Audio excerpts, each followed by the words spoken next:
नमस्कार दोस्तों, मैं आपका दोस्त और आपका होस्ट अदनान सर। अभी हाल ही में दोस्तों क्या हुआ है कि सेंट्रल कंज्यूमर प्रोटेक्शन अथॉरिटी ने एक अपील जो है किया डीओपीटी को, department of personal and training को।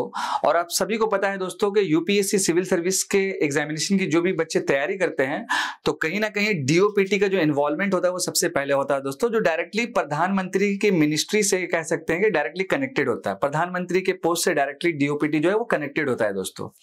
तो अभी हाल ही दिनों में अगर हम सीसीपीए का रिपोर्ट के अकॉर्डिंग बात करें, CCPA that is called central consumer protection authority, तो हमारे भारत में कोचिंग इंडस्ट्री जो है, हमारे पूरे भारत में जो कोचिंग इंडस्ट्री का जो वर्थ है वो लगभग दोस्तों आपका 58,000 करोड़ के आसपास में है दोस्तों। According to CCPA report 58,000 crore के आसपास में जो है आपको दोस्तों मिल जाएगा हमारे भारत में कोचिंग इंडस्ट्री का जो है आपका वर्थ।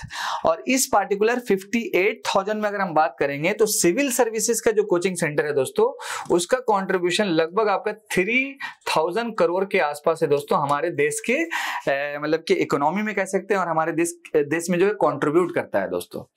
तो अभी हाल ही दिनों में सीसीपीए ने जो है डीओपीटी को जो ये अपील फाइल किया है कि ऐसे सिविल सर्विस एस्पायरेंट जो सिलेक्शन लेने के बाद वो आईएएस ऑफिसर जब बन जाते हैं तो वो पार्टिकुलर किसी भी कोचिंग के साथ एंडोर्समेंट या ब्रांडिंग का जो एग्रीमेंट होता है वो ना करें। और इसके रिगार्डिंग बहुत ही ज्यादा विवाद हुआ, कई सारी कोचिंग सेंटर को जो है आप कह सकते हैं कि सीसीपीए की तरफ से नोटिफिकेशंस भी गया। और इस बीच में एक कोचिंग सेंटर था एक्स नाम का, जिसमें लगभग 617 या 620 के आसपास स्टूडेंट्स थे। तो उसको पार्टिकुलर क्या की कि सीसीपीए ने डायरेक्टली उसके ऊपर जो है एक एलिगेशंस लगाई। तो बदले में जब उसका जवाब आया उस पार्टिकुलर कोचिंग इंस्टीट्यूट का, तो उस इंस्टीट्यूट ने ये कहा कि ये सारे जितने भी बच्चे हैं ये हमारे इंटरव्यू प्रोग्राम से हैं, तो इंटरव्यू प्रोग्राम से ना ही मेरे ये फाउंडेशनल कोर्स हैं। तो ऐसा तो नॉर्मल चलते रहता है, हम लोग भी कई सारी चीजों को देखते रहते हैं दोस्तों, ठीक है। तो सबसे पहले आज हम बात करेंगे कि ये जो सीसीपीए नाम की जो अथॉरिटी है, ऑर्गेनाइजेशन है, ये एक्चुअल में है क्या, इसका एस्टैब्लिशमेंट क्या हुआ, कब हुआ और ये करती क्या है नॉर्मली। तो पहले उस चीज को समझते हैं, देन इसके बाद हम लोग मैटर को समझेंगे। अगर हम बात करेंगे सेंट्रल कंज्यूमर प्रोटेक्शन अथॉरिटी का, तो नॉर्मली क्या है, एक तरह की वॉच डॉग है जो कंज्यूमर मिनिस्ट्री के अंदर जो है काम करती है दोस्तों। और इसका जो एस्टैब्लिशमेंट हुआ था हमारे देश में वो हुआ था दोस्तों द कंज्यूमर प्रोटेक्शन एक्ट 2019 के अकॉर्डिंग। अब देखिए होता क्या है कि मान लीजिए कोई कोचिंग सेंटर है और मान लीजिए हम एक एस्पायरेंट है, तो हम उस पार्टिकुलर कोचिंग सेंटर में अगर हम एडमिशन ले रहे हैं जाके, तो हम उसके कंज्यूमर हो गए नॉर्मली। अब अगर मान लीजिए कि कोई भी टॉपर उस पार्टिकुलर कोचिंग से नहीं पढ़ा है और अगर वो इंस्टीट्यूट उसका फोटो या उसका ब्रांडिंग करके अलग अलग लोगों को अपने इंस्टीट्यूट में एडमिशन अगर करा लेता है, तो यहां से होता है दोस्तों प्रॉब्लम, क्योंकि आप कंज्यूमर का जो प्रोटेक्शन उसको वायलेट कर रहे हो। तो सीसीपीए क्या करती है कि कंज्यूमर के प्रोटेक्शंस को जो है वो प्रोटेक्ट करती है, ये रिमेंबर आपको रखना है। तो यहां पर क्या है इसका मेन ऑब्जेक्टिव कि it safeguard and defend consumer rights, जो मैंने ऑलरेडी बताया। It issue guidelines for effective enforcement and enhancement of consumer rights. इसके साथ साथ the objective is to promote, protect and enforce the rights of consumer as a class. It will be empowered to conduct investigation. अगर कोई violations होता है consumers के regarding तो उसके अकॉर्डिंग फिर जो है इन्वेस्टिगेशन जो है वो शुरुआत हो सकता है।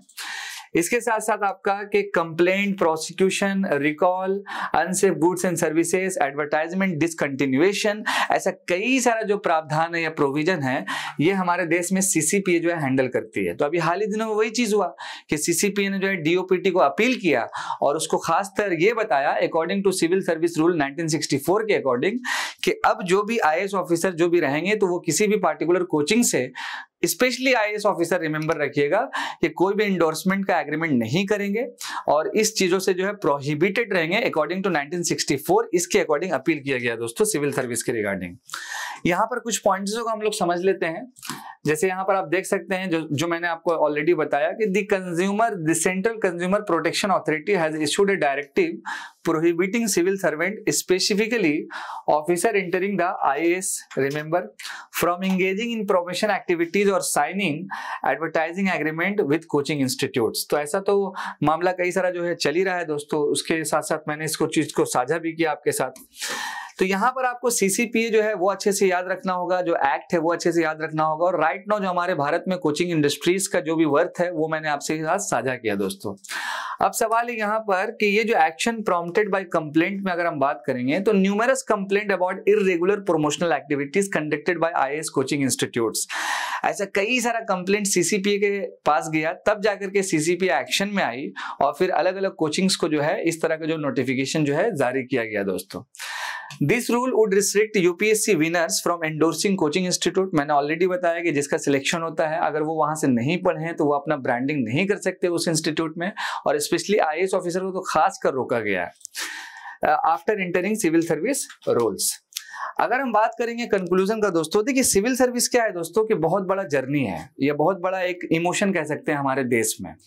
कहीं ना कहीं क्या है कि 10 से 15 लाख लोग तैयारी करते हैं और उसमें से अगर हम बात करें प्रीलिम्स के बाद मेंस में जो क्वालिफाइड होते हैं बच्चे वो 15 से 20 हजार लोग रहते हैं और फिर फाइनली जो उनका सिलेक्शन होता है वो 1000 के आसपास होता है।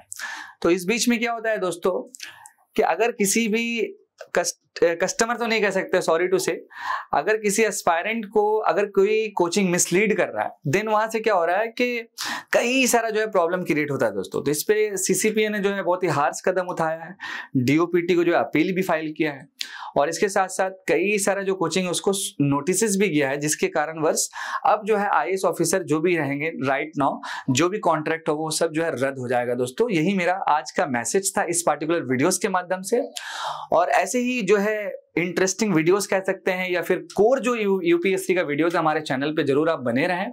और साथ साथ हमारा एक सीरीज चल रहा है पॉडकास्ट का जिसमें मैं यूपीएससी के रिगार्डिंग एक एक जो इंपॉर्टेंट मिथ होता है from beginning to end interview तक का जो भी प्रोसेस होता है वो सारी चीजों को डिस्कस कर रहे हैं। तो हमारे साथ आप बने हुए रहें, जुड़े हुए रहें। मैं आपका दोस्त आपका होस्ट अदनान सर। जय हिंद दोस्तों, प्यार को जो है फैलाते रहिए। Thank you so much.